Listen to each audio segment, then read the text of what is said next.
Hello. Hello. This is Chris Heasley with the Chris Heasley Radio Show. Every small business crunches their numbers. They crunch their numbers when doing their forecasts. And when crunching their numbers, they project the best case, the most likely, and the worst case scenarios. And after they determine those outcomes, they study them and they develop a plan to attain the best case scenario. And then they work as hard as they can to attain that best case scenario. The 2020 Wuhan flu presented scenarios never before imagined. During the most pivotal election year in mankind's history, we had a mysterious, never-seen-before virus arrive on our shores from a medical lab in a far-off land called Wuhan.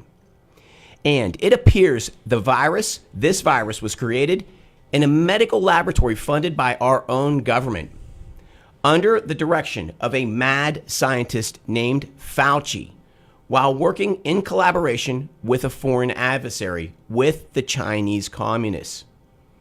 And when this lethal weapon arrived on our shores, our medical establishment was given a nice fat piece of bait. Like baiting a fish hook with a nice fat hunk of cheese, the medical establishment was given a fat check in upwards of $30,000 for every person that was killed. I mean, for every American that died in the hospitals from the Wuhan flu. And so the question is, did the medical establishment take the bait? Did they move for the fat cash? Or did they make the ethical decision to reject Satan's offer and do the right thing? This is the question. Well, to answer this question, we will look at one story from one nurse shared with me, and that was a nurse by the name of Jennifer Bridges. And when this virus arrived on our shores, the medical teams began tackling the virus with early treatment and having considerable success. But then a new straight off the shelves vaccine was introduced and being deployed that had not had proper testing nor FDA approval. And the medical teams were directed by the hospital management to begin administering this new supposed medicine. Shortly after this medicine was being used, extreme conditions began to take place in patients. And I'm going to quote Jennifer Bridges right now.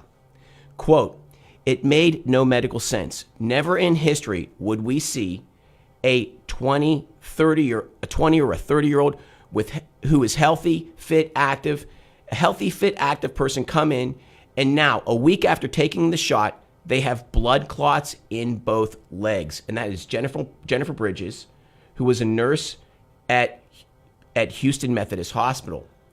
She went on to explain that there was an incredible increase in heart attacks, strokes, stillbirths, and miscarriages. And now here is where it gets very interesting. While the medical staff is noticing these disturbing events and quietly realizing that it is the newly introduced vaccine that is doing the harm, hospital management is telling the medical staff that they are next. So again, these people have been treating patients their entire career with best intentions. They give their hearts for their patients. They give everything that they can for their patients. And now this new questionable medicine is being deployed that they are being forced to give to these patients with these tremendously bad outcomes. And while this is happening and they're mentally dealing with this, they're going through this struggle, they're trying to figure out things, their management is telling them that they are next, that they will be the next recipients of this vaccine. Can you imagine the stress, the pressure cooker situation that these people, that our nurses, our doctors, our medical staff were under? It was a tremendously difficult time for them.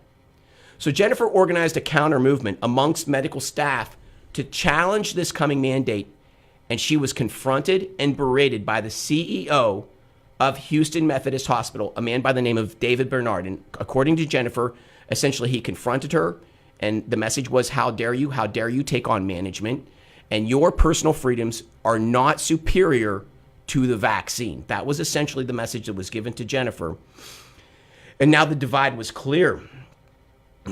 So again, I want everyone to consider the pressure that these medical people were placed in by the medical establishment. But here's the bigger question.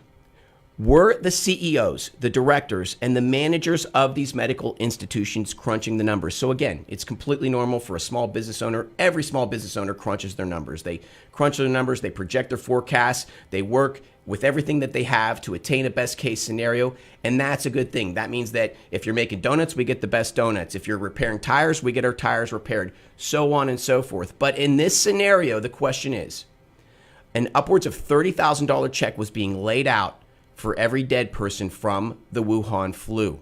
And the question is, were these CEOs, directors, and managers also crunching the numbers, but with the intended outcome of more dead bodies? This is a question for the audience to answer. That's the question for the audience to answer. And were these upper management in these hospitals and these institutions, when they were crunching the numbers, were they further crunching the numbers to figure out what their bonus would be at the end of the day? That's the question. And if that scenario did happen, what is the moral issue before us? Because that's a level of evil that's never happened, at least that I can remember in my lifetime. That's a level of evil that may have never happened in the history of our country. And that's the moral issue that is confronting us this day. Did that happen? And if so, what's the path going forward? So these are the questions of our time. And this is the Chris Heasley Show. And on this show, we will bring you all of the content, the information, the ideas that you need to take back your city, your town, your state, the great state of Texas, and your country. And on this show, we always advocate for local activism because at the local level, you get the best bang for your buck. So we are asking everyone in the listening audience to become active today. Today, we are in a battle of epic proportions, a battle between good and bad, good and evil. And today you can play a part in this by simply getting active and taking a stake in this battle that we are in this intellectual divide that we are in, by getting involved, by beginning to attend your county commissioners' courts meetings, by beginning to attend your school board meetings, by calling your state representatives, the one that you support and the ones that you disagree with, all of them across the board, and letting them know where you stand in these pivotal times. And with that being said, we have a very interesting show today, and we have another medical professional who also took a stake in a most desperate, dark, and difficult time. And I want to make this clear. In dark times is when heroes arise, because the water's going down the stream in one direction, and we're all being pushed in one direction. But then on a rare occasion, one person will push back and go upstream. And when they do so, they are risking everything. They're risking their personal relationships. They're risking their business relationships. They're risking their income. They're risking the health of their family, because there's no question that their family will also feel the pressure from whatever stand that they're taking. And we have a person that has a great story to tell here today. Her name is Dr. Mary Talley Bowden.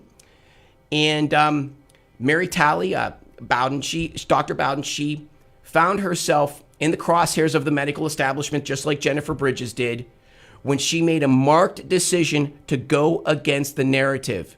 And with that being said, I'm going to let Mary tell her story. Mary, it's very nice to see you today. Thanks for having me, Chris. Yes. So I'm a ear, nose, and throat doctor in Houston and solo practice. And as a ENT, I see a lot of people with respiratory diseases. And when the pandemic started, I had people coming in sick and needing help. And unlike a lot of doctors, or most doctors, I did everything I could to help them.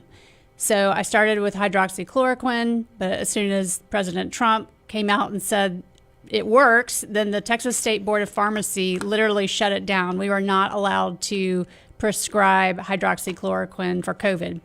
That was a temporary ban, but nonetheless, it was impactful. So then I started using monoclonal antibodies. Monoclonal antibodies worked really well. People would turn around the next day. I could get unlimited supply. I could just call the manufacturer and I'd have as many doses as I needed the next day. I never rationed them. I never, stratified it by race or age or gender or disease. It's come one, come all. Great success with that. And then slowly it became harder and harder to get the monoclonal antibodies. The government took over distribution, and then they completely dried up. And this was all around the time that they shut down monoclonal antibodies right when Biden mandated the COVID shot. So it was all orchestrated. When monoclonal antibodies ran out, then I started using ivermectin. All in all, I treated over 6,000 COVID patients, had tremendous success. Everybody that received early treatment survived. I even had some really sick people coming to me in the second or third week of illness that we managed to save, who normally would have been sent to the hospital because they were so sick. But yeah, I've never in my career seen this sort of concentrated number of patients with all the same disease. So I quickly became an expert. I mean, this was all I was seeing, COVID, thousands of people in a short period of time. So I had privileges at Houston Methodist Hospital, and they were the first hospital in the country to mandate the shots. 5 months before Biden, April 1st, 2021. I was loosely associated with them. I never actually admitted a patient to their hospital. I had them as sort of a backup in case somebody got sick and I needed to admit somebody. I was actually collaborating with them. I was sharing my data. I was also doing a lot of testing. So I was sharing my data with them, and we were trying to get it published. And when these shots came out, when they implemented the mandate, I had so many people coming to me very distraught. They didn't want to get the shot. They had concerns. They were choosing between their job, their livelihood, and getting these shots. They were choosing between, getting a medical degree or nursing degree and these shots. And then because I was seeing all of these patients, I realized the shots weren't working. And I was tracking it all. I went to Methodist. I said, hey, are you seeing what I'm seeing? And they gaslit me. They basically said, well, the shots are lowering the severity. Not satisfied with that, I started speaking out on social media. At the time, I really didn't have much of a following, but on one single day, I tweeted out the same message 25 times. Vaccine mandates are wrong. And I put patient testimonials from there. 5 days later, I got a text message from the Houston Chronicle saying, is it true? Can you please confirm that your privileges have been suspended at Houston Methodist Hospital? And I did a double take. I'm like, I don't know what you're talking about. Check your sources. And then I go to my email, and there's an email from them suspending me. And then they go on Twitter, and they tweet that I'm spreading dangerous information, harmful to the community. And sort of the rest is history. They reported me to the medical board. I'm still fighting that. At the same time, this is the fall of 2021, which was the third and largest surge of the pandemic. The COVID shots have been on the market for 9 months now, and people were really sick. A lot of people going to the hospital. I had the wife of a dying man reach out to me. She's trying to get her husband ivermectin. The hospital refuses. She's suing, and she asked me to come on as an expert and testify. I do. We win. Court orders the hospital to grant me privileges. The hospital gives a lot of rigmarole, back and forth, roadblocks. We finally get the green light. The nurse shows up at the hospital because we have to find our own nurse because it's apparently too dangerous for their nurse to give it. Nurse shows up. She's greeted by the cops and hospital administrator. Refused to give him the ivermectin. She walks away. Patient never is allowed to get the ivermectin.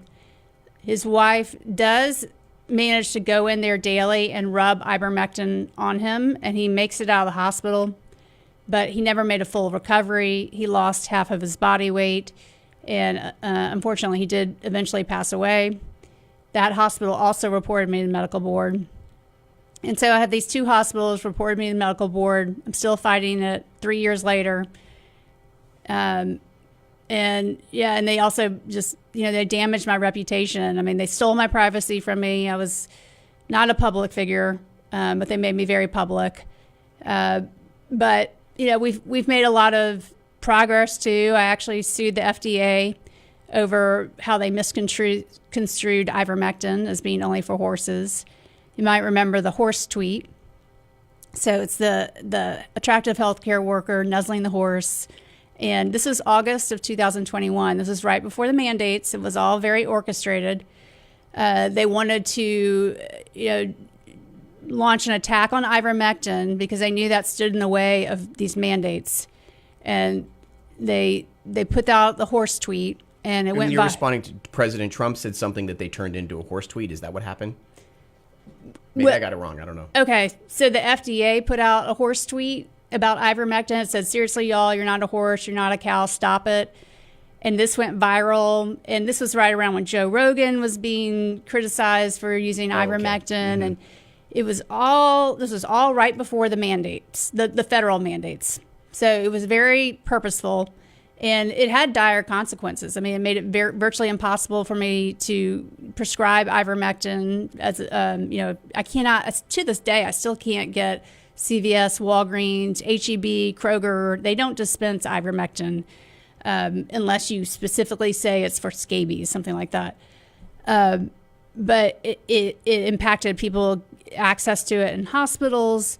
It impacted licensing. So like right after that, a bunch of doctors, myself included, were reported to the medical boards all across the country over ivermectin and prescribing it for COVID.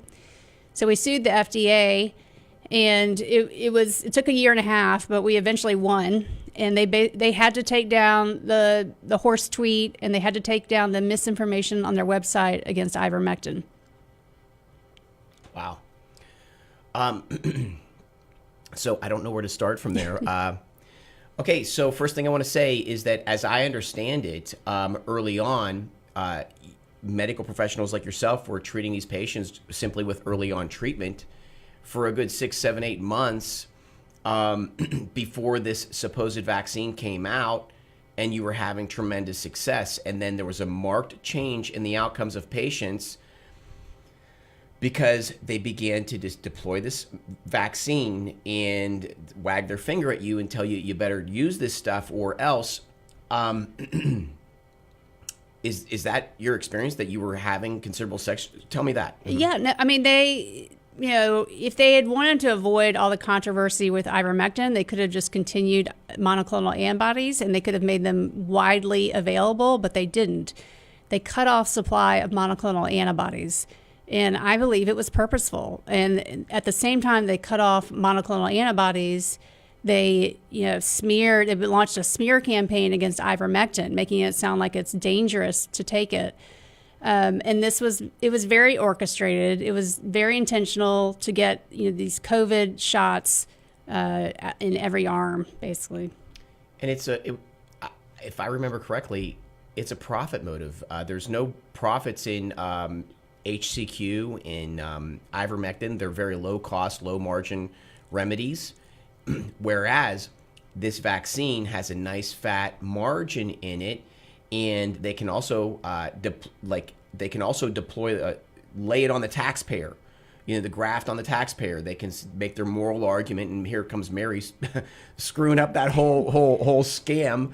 And fat margins, taxpayer pays for by force. It's an evilly brilliant business plan. Plus, they want to get the mRNA technology platform out there. That was, they took J&J off the market. They didn't take the mRNA shots off the market. And that's it's just the start of a much bigger effort. I mean, every vaccine coming out now is going to be based on this mRNA technology, and it's pretty scary. Everybody should know, and people think, okay, the pandemic is over, and why do we need to even worry about this? Well, they still recommend that all babies get 3 of these COVID shots by the time they're 9 months old. That is on the pediatric vaccine schedule. And I can guarantee you there are pediatricians out there pushing this and not giving informed consent. I'm sure there are a minimal number of parents that are actually doing this, but it's because of their own research. I don't think it's because of their personal physician.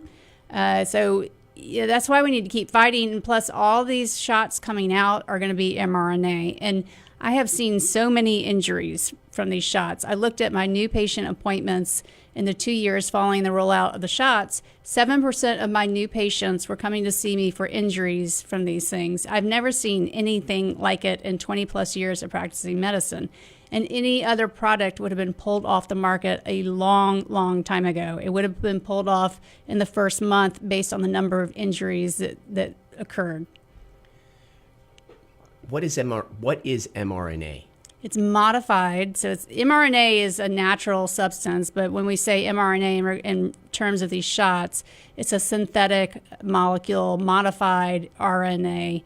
And it basically creates a spike protein factory in your body.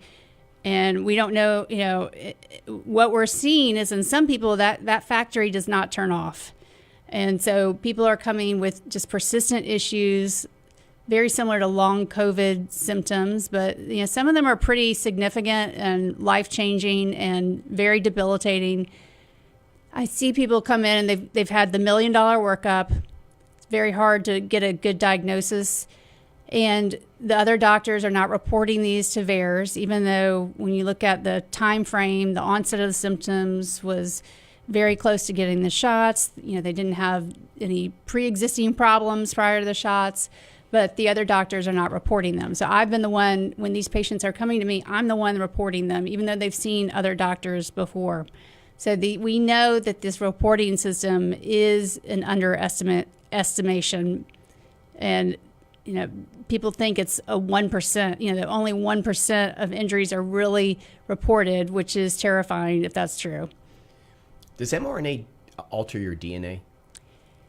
There's definitely concerns with that. It goes into the nucleus of your cell, and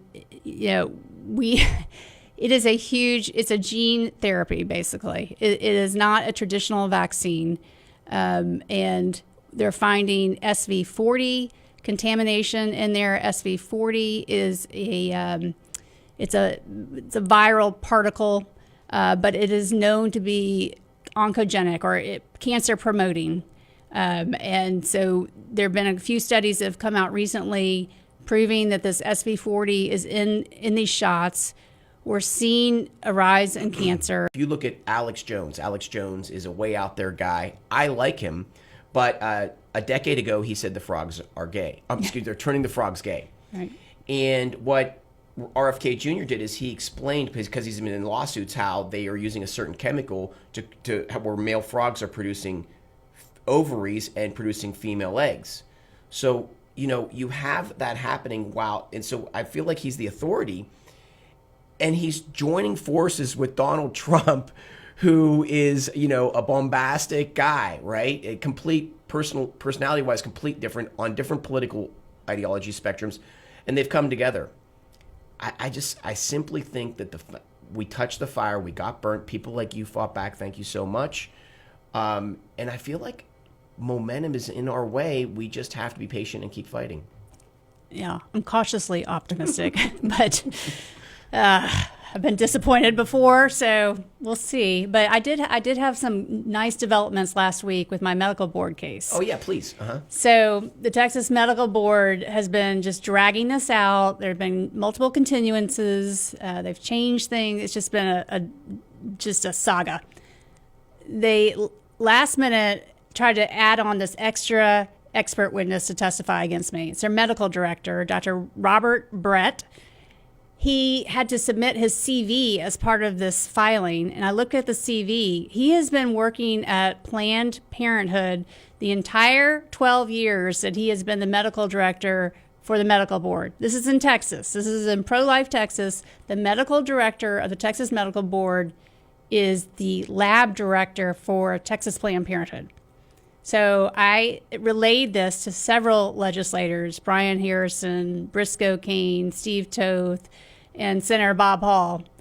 They went crazy. They went online. They went on Twitter. They wrote letters to Greg Abbott, and a couple of days ago he announced that he was retiring. Yesterday, they have one expert witness who has been on board for a while, and this is actually their second one. Their first one bowed out. He ended up getting cancer and could not do it anymore. So they found a new expert yesterday because of all the hoopla over this other expert. Their expert decided he was not going to participate, and he bowed out. And so the medical board had to change their charges against me and remove sort of the meat of their argument. They can't even bring that charge against me anymore. So they are really hanging on by a thread right now. I think you answered my question in the affirmative, Mary. I'm going to say more than cautious optimism. I'm going to say if you had to bet your money today, I'm going to bet mine on the country. We may have a caller on the line. Is there a caller there? G2, are you there?